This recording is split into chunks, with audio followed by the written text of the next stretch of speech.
یہ چیز ثابت کرتی ہے حکومت کو جہاں اعلیٰ تعلیم یافتہ لوگوں کی ضرورت ہوتی ہے یہ وہاں غیر ملکیوں کو شہریت کا لالچ دے کر فٹ کر لیتی ہے، اور جہاں کم تعلیم اور معمولی ہنر سے کام چل سکتا ہے یہ وہاں اپنے لوگوں کو فوقیت دیتی ہے۔ حکومت نے آبادی اور وسائل دونوں پر کڑی نظر رکھی ہوئی ہے۔ آسٹریلیا کا رقبہ 77,41,220 مربع کلومیٹر ہے، 23,000 کلومیٹر لمبی ساحلی پٹی ہے اور یہ ورلڈ 6th لارجسٹ کنٹری ہے، لیکن آسٹریلیا کی آبادی صرف 2,58,10,000 ہے۔ گویا یہ آبادی کے لحاظ سے پاکستان سے 9 گنا چھوٹا کنٹری ہے۔ آسٹریلیا کا 90% رقبہ بے آباد ہے۔ یہ اگر چاہے تو اس 90% رقبے پر پاکستان جیسے 10 ممالک آباد کر سکتا ہے، لیکن یہ جانتا ہے ملکوں کو صرف رقبہ درکار نہیں ہوتا، انہیں وسائل بھی چاہیے ہوتے ہیں۔ چنانچہ یہ امیگریشن کے معاملے میں بہت سخت ہیں۔ یہ غیر ہنرمند لوگوں کو ملک میں نہیں گھسنے دیتے۔ ہاں البتہ اگر آپ اعلیٰ تعلیم یافتہ اور ہنرمند ہیں تو آسٹریلیا کے دروازے آپ کے لیے کھلے ہیں۔ آپ کو آسٹریلیا میں خوش آمدید کہا جائے گا۔ حکومت یہ جانتی ہے ہم دنیا کو انڈسٹری میں مات نہیں دے سکیں گے، چنانچہ انہوں نے زراعت کو اپنی صنعت بنا لیا۔ یہ لوگ لاکھوں ایکڑ پر گنا، کیلا، کپاس اور پھل اگاتے ہیں۔ آسٹریلین گائے اور بھیڑیں دنیا میں پہلے نمبر پر ہیں۔ آسٹریلیا ڈیری پروڈکٹس پیدا کرنے والے دنیا کے 10 بڑے ممالک میں شمار ہوتا ہے۔ دنیا کا مہنگا ترین شہد آسٹریلیا اور نیوزی لینڈ میں پیدا ہوتا ہے۔ یہ دونوں ملک دنیا بھر کو گوشت بھی سپلائی کرتے ہیں۔ یہ ہر سال $24 بلین کی ڈیری مصنوعات بیچتے ہیں۔ ہر سال لاکھوں فرزندان توحید خانہ کعبہ میں حج کے موقع پر قربانی کرتے ہیں، اور سب سے زیادہ قربانی کے جانور آسٹریلیا سے ایکسپورٹ ہوتے ہیں۔ آپ اگر نقشے میں آسٹریلیا کو دیکھیں تو آپ کو ملک کے تمام شہر سمندر کے کنارے آباد ملیں گے۔ آسٹریلیا کا بڑا حصہ بنجر اور صحرا پر مشتمل ہے۔ نقشے پر نظر دوڑائیں تو اتنا سرخ ہے جیسے سیارہ مریخ کا کوئی حصہ ہو۔ یہ سرخی یہاں پہ موجود صحراؤں کی وجہ سے ہے۔ دراصل ان صحراؤں کی مٹی میں بڑی تعداد میں آئرن یعنی لوہا ایلیمنٹ موجود ہے، اور اسی کی وجہ سے اس کا رنگ اتنا سرخ دکھتا ہے۔ دنیا میں لوہے کی سب سے زیادہ ایکسپورٹ کرنے والے ممالک میں آسٹریلیا بھی شامل ہے۔ اس کی مٹی سب سے پرانی اور سب سے کم زرخیز ہے۔ اس میں تسمانیہ کا بڑا جزیرہ اور بحر جنوبی، بحر ہند، بحر الکاہل کے کئی چھوٹے چھوٹے جزائر بھی شامل ہیں۔ اس کے ہمسایہ ممالک میں جنوب مشرق کی طرف نیوزی لینڈ، شمال مشرق کی طرف سولومن جزائر، وانوآتو اور نیو کیلیڈونیا، اور شمال میں پاپوا نیو گینی، انڈونیشیا، مشرقی تیمور موجود ہیں۔ آسٹریلیا میٹھے پانی کی کمی کا شکار بھی ہے۔ پانی کی یہ کمی اس کی آبادی کے کم ہونے کی بنیادی وجہ ہے، چنانچہ حکومت نے جدید ترین ایریگیشن سسٹم ایجاد کروا لیا۔ یہ سسٹم پورے ملک میں استعمال ہوتا ہے۔ آپ اس سسٹم سے کم پانی سے زیادہ فصل حاصل کرتے ہیں۔ کوئنز لینڈ اسٹیٹ گنے اور شوگر ملوں کی وجہ سے پوری دنیا میں مشہور ہے۔ برسبین سے کینز تک سڑک کے دونوں اطراف گنے کے کھیت نظر آتے ہیں۔ ہم کھیتوں سے گنا کاٹ کر ملوں تک پہنچاتے ہیں۔ آسٹریلیا میں یہ سسٹم نہیں ہے۔ آپ کو کھیتوں کے درمیان ہی شوگر ملیں بھی ملیں گی۔ آسٹریلیا میں کھیتوں میں مشینیں لگی ہیں۔ یہ مشینیں کھیت سے گنا کاٹتی ہیں، اسے چھوٹی چھوٹی گنڈیریوں کی طرح ٹکڑوں میں توڑتی ہیں۔ یہ ٹکڑے ٹرالیوں میں بھرے جاتے ہیں اور یہ ٹرالیاں سیدھی مل چلی جاتی ہیں۔ ہماری شوگر انڈسٹری آسٹریلیا کی یہ ٹیکنالوجی کیوں نہیں اپناتی؟ کسانوں میں یہ تکنیک متعارف کیوں نہیں کراتی؟ ہمارے کسان نے اپنے آپ کو روایتی کاشتکاری تک محدود کیوں کر رکھا ہے؟ یہ سوال بار بار میرے ذہن میں آتا ہے اور مجھے کوئی جواب نہیں ملتا۔ دوستو، پورے آسٹریلیا میں ٹونٹی کا پانی پینے کے لیے محفوظ ہے، چنانچہ وہاں PM سے لے کر عام شہری تک لوگ ٹونٹی کا پانی پیتے ہیں۔ منرل واٹر صرف سفر کے دوران پیا جاتا ہے۔ پورے آسٹریلیا میں سیوریج کی 2 لائن استعمال ہوتی ہیں۔ ایک میں گٹر کا فضلہ جاتا ہے جسے شہر سے باہر ڈمپ کیا جاتا ہے،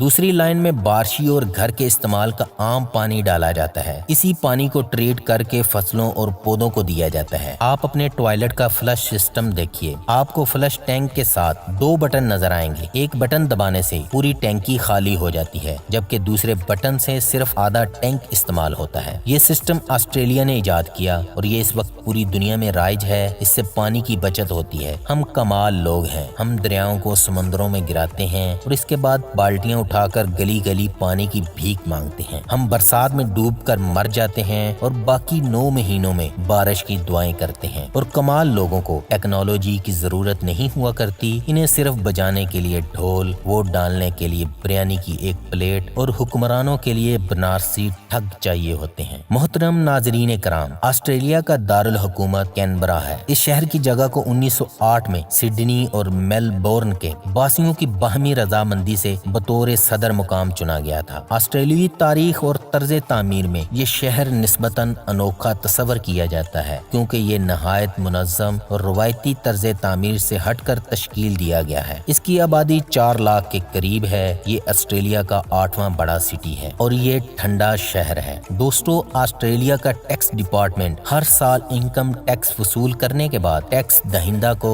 شکریہ کا خط لکھتا ہے، ملکی معیشت کے اعداد و شمار دیتا ہے اور پھر اسے بتاتا ہے آپ نے اس معیشت میں کتنا حصہ ڈالا اور اب آپ کا ٹیکس کہاں کہاں خرچ ہوگا۔ آسٹریلین حکومت ٹیکس کا سب سے بڑا حصہ صحت پر خرچ کرتی ہے، اس کے بعد ویلفیئر پر، اس کے بعد تعلیم اور دفاع کی باری آتی ہے۔ محترم ناظرین کرام، آپ کو ایک دلچسپ بات بتاتا چلوں آسٹریلین ٹائم زون کے بارے میں۔ نیوزی لینڈ اور آسٹریلیا میں سورج مشرق سے مغرب کی طرف نہیں جاتا، یہ دائیں بازو پر طلوع ہوتا ہے اور دائیں بازو ہی پر غروب ہو جاتا ہے۔ دنیا میں جون جولائی گرم مہینے ہوتے ہیں، جبکہ آسٹریلیا اور نیوزی لینڈ میں یہ سردیوں کا آغاز ہوتا ہے۔ یہ دونوں ملک باقی دنیا سے 6 مہینے پیچھے ہیں۔ یہاں نومبر، دسمبر اور جنوری میں گرمی پڑتی ہے، جبکہ یہ جون جولائی میں گرم جیکٹس پہن لیتے ہیں، ہیٹر جلا لیتے ہیں اور رضائیاں اوڑھ لیتے ہیں۔ دنیا میں سورج کی پہلی کرن نیوزی لینڈ پر پڑتی ہے اور 2 گھنٹے بعد سورج آسٹریلیا پہنچتا ہے۔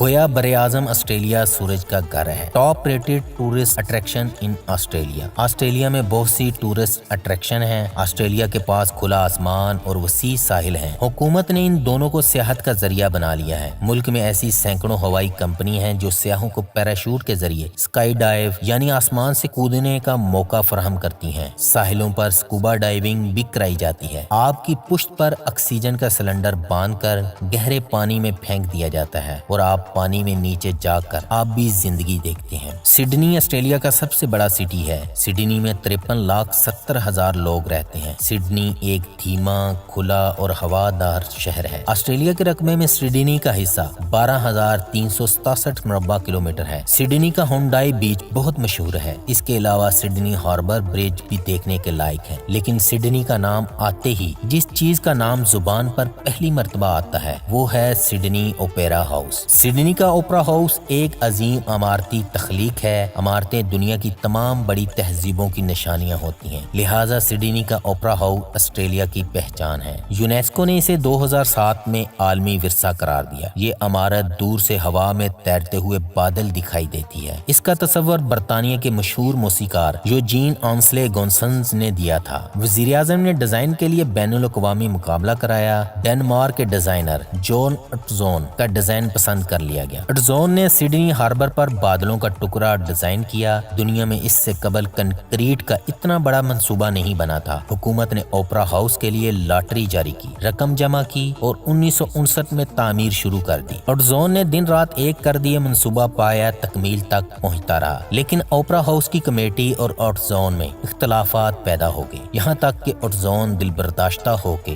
ڈنمارک واپس چلا گیا۔ حکومت نے اٹزون کے جانے کے بعد کام جاری رکھا۔ اوپرا ہاؤس دسمبر 1972 میں مکمل ہو گیا۔ یہ اس وقت تک ایک ناکام منصوبہ تھا، لیکن یہ جو ہی مکمل ہوا یہ دنیا کی حیران کن عمارت بن گیا۔ حکومت کو 1999 میں اٹزون کے ساتھ ہونے والی زیادتی کا احساس ہوا، چنانچہ حکومت نے اسے سڈنی آنے اور اپنے ماسٹر پیس دیکھنے کی دعوت دی، لیکن اٹزون اس وقت تک بوڑھا بھی ہو چکا تھا اور وہ علیل بھی تھا۔ آپ ٹریجڈی دیکھیے، دنیا سے ہر سال 82 لاکھ لوگ اوپرا ہاؤس دیکھنے سڈنی آتے ہیں، لیکن جون اٹزون 2008 میں اپنا تخلیق کردہ ماسٹر پیس دیکھے بغیر دنیا سے رخصت ہو گیا۔ میلبورن دریائے یارا پر واقع یورپی طرز تعمیر والا آسٹریلیا کا دوسرا بڑا سٹی ہے۔ آپ اگر سڈنی سے بائیں جانب چلیں تو موسم سرد ہوتا جاتا ہے اور میلبورن سڈنی سے زیادہ ٹھنڈا ہے۔ میلبورن کے مضافات میں کئی اٹریکشن ہیں، جس میں پہلے نمبر پر جو آتی ہے وہ ہے بیلارٹ یعنی سونے کا پہاڑ۔ یہ میلبورن سے زیادہ دور نہیں، آپ 1.5 گھنٹے میں وہاں پہنچ جاتے ہیں، لیکن جو ہی قصبے میں داخل ہوتے ہیں یہ بستی آپ کو